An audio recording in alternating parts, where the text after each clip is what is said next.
Muy bien. ¿Qué tal, mis amados hermanos? Dios los bendiga a todos. Un saludo para cada uno, un saludo para la iglesia, un saludo para los hermanos que salieron al norte. Dios los lleve en su camino, lleguen con bien a su casita, hasta su trabajo. En este día, queridos hermanos, quiero hablar un poquito acerca de la escatología que el Señor Jesucristo menciona. El mensaje de este domingo 10 de mayo a las 10 horas es este. El título del sermón es Señales antes de la destrucción de Jerusalén y antes de la venida de Cristo. Estoy basado en Mateo 24 del 1 al 28. Correcto. Hermanos, un hombre llamado William Hendrickson, un teólogo, un pastor, dijo de esta manera: a este sexto discurso se le ha llamado el discurso escatológico de Cristo, o discurso sobre las últimas cosas, el cual es una exhortación a velar en vista de la segunda venida del Hijo del Hombre como juez y como galardonador. En este pasaje, seguramente ustedes ya leyeron el pasaje, entonces vamos a abocarnos a guiarnos en ello. Del versículo 1 del capítulo 24 de Mateo, nos dice la Biblia que Jesús está en el templo con sus discípulos y más gente. Y allí es donde el versículo 1 y el 2 se mencionan. Pero en el versículo 3, ahora nos dice que Jesús está sentado con sus discípulos en el monte de los olivos. Así que entonces son diferentes los lugares donde se encuentran.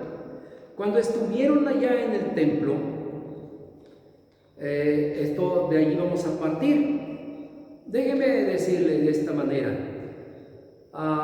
un hombre, dice la escritura, dice que un hombre santo, nos dice un hombre por allí, un gran personaje, un hombre santo es una mayor bendición para una nación que un regimiento entero de soldados. ¿Acaso no temían más a las oraciones de Juan Knox que a las armas de 10,000 soldados? Ese hombre consagrado a Dios solamente por sus oraciones, la gente que le escuchaba, las personas eminentes de aquel lugar también, la misma reina de aquel lugar, hermanos, se ponían a temblar por la forma en que este hombre oraba, diciendo: Dios, dame a Escocia o me muero, decía él. Gran hombre, hermanos. En esta ocasión me propongo orientar, amonestar y animar a toda la iglesia, sobre todo la iglesia local, a través de este maravilloso discurso de nuestro Señor y Salvador Jesucristo a sus discípulos. Número 1. Cristo advierte a sus discípulos acerca de las cosas que deben suceder con la ciudad de Jerusalén y las cosas que tienen que pasar antes de su venida del cielo. Inciso A, lo hace comparando la inminente destrucción de la ciudad de Jerusalén y el templo con las últimas cosas que tienen que pasar antes de su venida. Dice el pasaje así: cuando Jesús salió del templo y se iba, se acercaron sus discípulos para mostrarle los edificios del templo, porque es bien fácil para el ser humano para los seres humanos es tan fácil que nuestros ojos queden deslumbrados ante el arte y ante la belleza. Luego entonces los discípulos, al ver lo hermoso del templo, lo maravilloso, los colores que tenía, color dorado de aquel lugar en que se encontraba, las grandes paredes que tenía, hermosas en verdad, pues ellos enseguida dijeron: mira qué edificios y qué piedras. Pero Jesús responde: ¿veis esto? ¿Veis todo esto? De cierto os digo que no quedará aquí piedra sobre piedra que no sea derribada. Como ya lo mencioné, hay cosas que el Señor Jesucristo está diciendo acerca del templo, porque son las que van a pasar. Que el templo tan majestuoso que se veía, de todos modos más adelante, conforme a la historia de la iglesia enseña, el emperador Tito, 70 años más adelante, vino sobre la ciudad de Jerusalén y la destruyó, y también el templo lo destruyó, solamente 70 años después de que Jesús dijera estas palabras. Así que Jesús estaba refiriendo al templo. No quedará aquí, dice, no quedará aquí piedra sobre piedra que no sea derribada. Este templo va a ser destruido cuando venga el emperador romano. Pero falta un poquito de tiempo que suceda, así que Él les está advirtiendo: miren, todo esto que a ustedes los deslumbra, pronto va a ser derribado. Los discípulos, sin conocer estas cosas, preguntan estando en el monte de los olivos y diciendo: dinos, ¿cuándo serán estas cosas y qué señal habrá de tu venida y del fin del siglo? Entonces el Señor Jesús responde, aunque no responde la pregunta que le acaban de hacer, sino que se aboca a decirles que estén alerta a lo que pasará más adelante. Él les dice de esta forma: mirad que nadie os engañe, dice de esta forma: mirad que nadie os engañe, porque vendrán muchos en mi nombre diciendo: yo soy el Cristo, y a muchos engañarán. Y viniendo a nuestro contexto, hermanos, hago esta pregunta a todos ustedes: ¿cuántos hermanos han perseverado en la fe? ¿Y cuántos hermanos se han ido también de aquí? ¿Y por qué razón? Porque posiblemente han escuchado a personas hablan con facilidad, hablan muy bonito, emocionan muy bien a la gente, saben las normas, las reglas de la emoción, y son maestros de todo ello, y la gente que los escucha se siente entusiasmada y dice: aquí sí se siente el Espíritu, aquí sí me gusta, aquí sí está bien, y sin embargo terminan después sin fe, engañadas por allá, ya no quieren saber nada de las cosas de Dios. Pero no fue problema de Dios. Hay religiones nuevas y día con día están saliendo otras con el mismo proyecto también. La gente les escucha y ellas van a seguirle, y ellos van a poder tener algunos dividendos de todo ello. Movimientos diversos están pasando, están viniendo ahora. Y entonces el Señor Jesús les está advirtiendo lo que tienen que pasar. Dice allá, unos dirán: yo soy el Cristo, y van a engañar a muchos. Esto es lo que pasa también en nuestro tiempo, y el Señor a través de su palabra nos advierte que debemos tener mucho cuidado. En el seminario nos decía el rector: tenemos que hallar un balance entre lo que es conocer la palabra de Dios y lo que es las emociones, el sentir. Porque si ese balance no lo hacemos, nos podemos dejar llevar por los sentimientos, por lo que sentimos, y entonces no haremos justicia a la palabra. Por otro lado, si nos dejamos llevar por el conocimiento que tenemos, pero no aplica a nuestra vida, entonces ese es el otro problema en que se van a encontrar. Y hay que hallar un balance entre estas dos cosas, y entonces encontraremos el camino de bien, el camino del Señor, iremos con Él. Cristo también menciona: oiréis de guerras y rumores de guerras, pero les dice: no se pongan, les dice que se pongan listos, que no se confundan, que no se aflijan, que no se angustien, porque es necesario, dice, es necesario que todo esto suceda, pero aún no es el fin. Versículo 6. Y entonces los creyentes debemos estar siempre alerta en todo momento por las cosas que estén sucediendo y que habrán de suceder, habrán de pasar. Cristo entra en un diálogo donde al mismo tiempo que habla de Jerusalén, habla de lo que sucederá antes de su gran venida con el mundo, hermanos.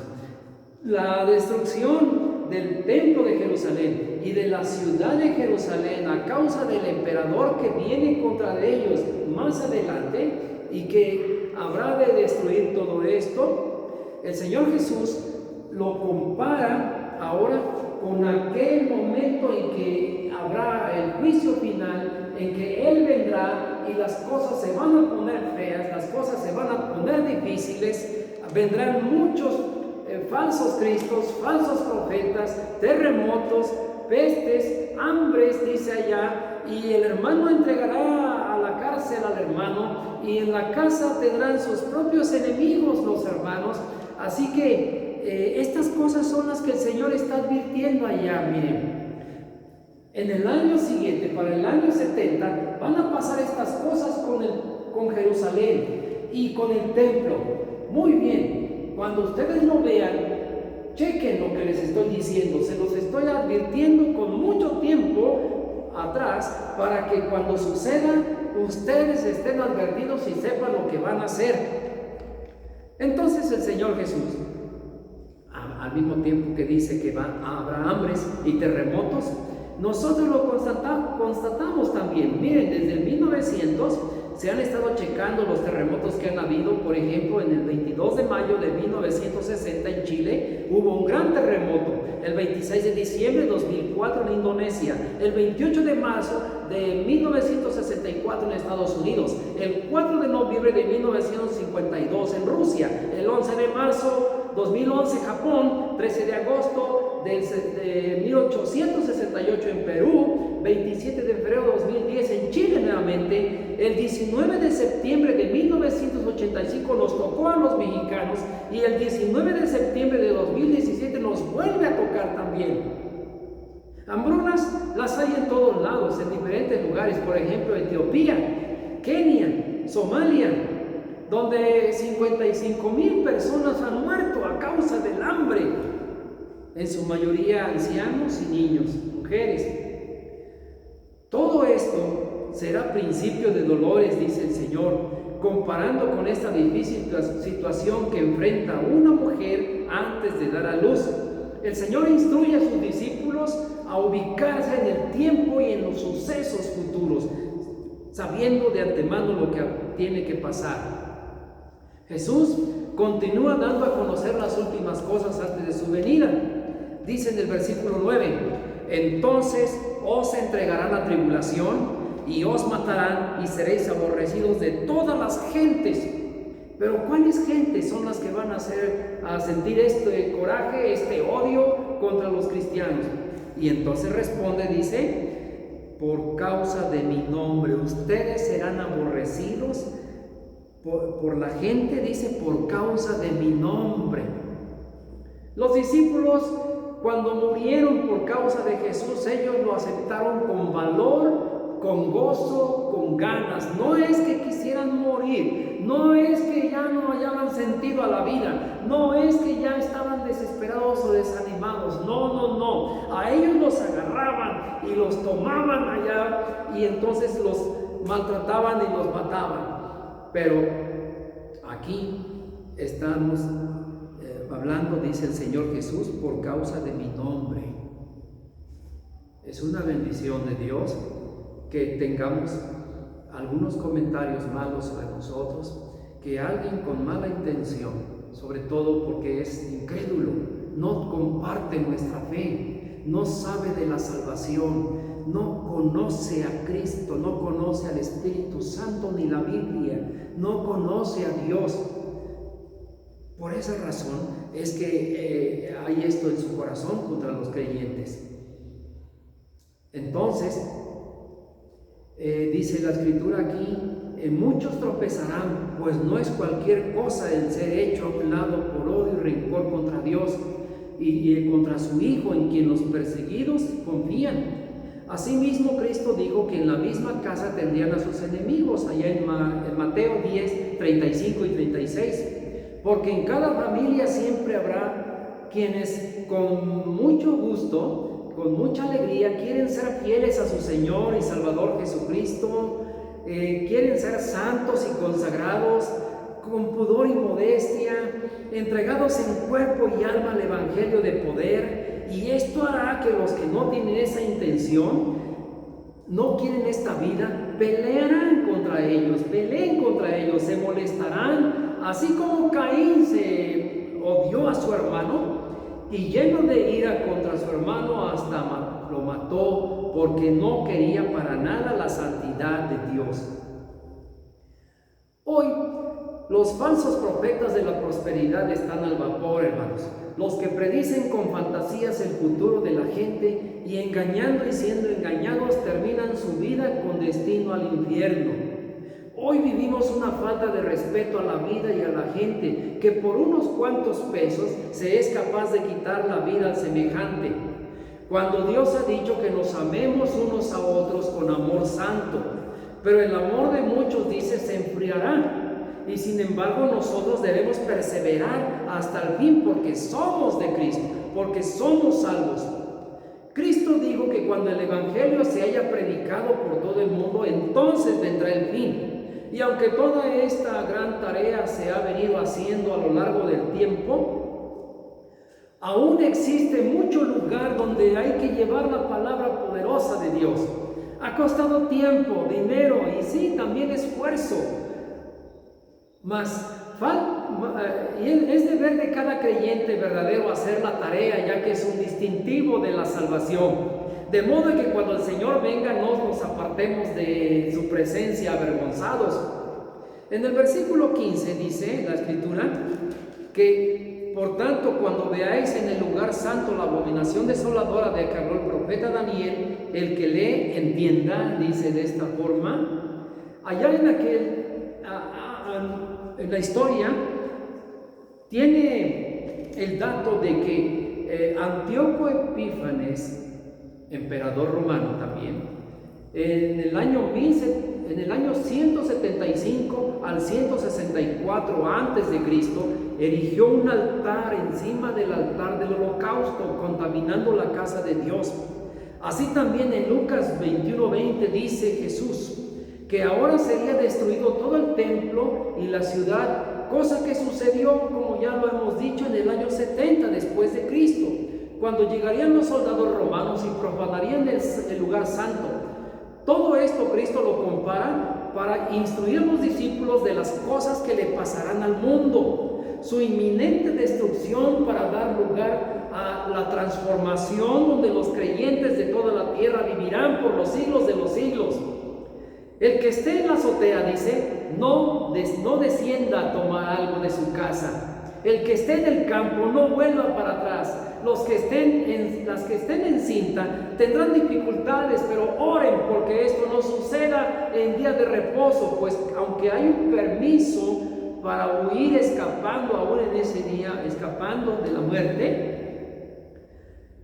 la tribulación será grande y grave como nunca, pero sus días serían acortados en beneficio de los discípulos de todos los tiempos. No crean si les dice que Cristo ya está allí. Si alguien menciona estas cosas, porque habrá muchos falsos Cristos haciendo milagros, y si fuera posible lo que es imposible, esto es una imposibilidad imposible. Engañarán a los escogidos. De allí que Jesús les dice que ya se los dijo antes que hicieran caso.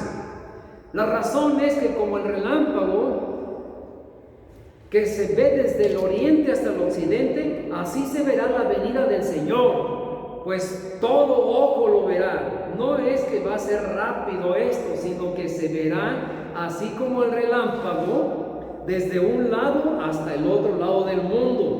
Así como los buitres están donde hay comida, así serán las cosas cuando ya se esté cumpliendo todo. En conclusión y en aplicación, mis amados hermanos, considero que la iglesia tiene que seguir alerta a los acontecimientos. Si nos dormimos ahora, después de que hemos disfrutado tanto de la gloria del Evangelio, y comenzamos a debilitarnos en nuestra comunión con Dios y con su palabra, no creo que nos vaya bien. La vida corre su tiempo y los años se van, haciéndonos o más creyentes o más mundanos cada día. Cada uno de nosotros debe fijarse y analizar lo que está haciendo y cómo está viviendo. Si no lo hacemos, el cuerpo se vuelve a acostumbrar a lo que antes hacía, a lo que era la vida pasada. Y podemos decir, vayamos a decir así, no pasa nada, cuando eso no es cierto.